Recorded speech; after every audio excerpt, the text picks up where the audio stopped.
আসসালামু আলাইকুম ভিউয়ার্স। তো আজকে আমাদের ইরিন মামুনির যে জমানো টাকা ব্যাংকের সেটা আমরা কেটে ফেলবো। তো দেখবো টোটাল কত টাকা হয়েছে এবং এই টাকা দিয়ে ইরিনকে আমরা কিছু একটা কিনে দেবো। ভালো একটা দেখি কত টাকা হয়, টোটাল কত টাকা আসে এখানে, এটার ভিতরে কত টাকা আছে। তো আমি মাঝে মাঝে বিভিন্ন সময় অফিস থেকে এসে কিছু টাকা রাখতাম ইরিনের জন্য এটার ভিতরে। তো ইরিনের আম্মু মাঝে মাঝে রাখতো। দেখবো টোটাল কত টাকা হয়েছে।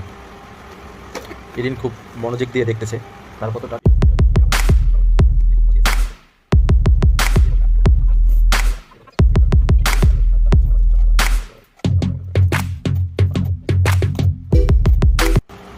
প্রথমে নিচে রাখবো 500 টাকা, তারপর 100 টাকা, তারপর হচ্ছে 50 টাকা, 20 টাকা, 10 টাকা, 5 টাকা। দেখা যাচ্ছে বিভিন্ন সময় মালিকের থেকে খুচরো টাকা থাকলে এখানে রেখে দিতাম ইরিনের জন্য।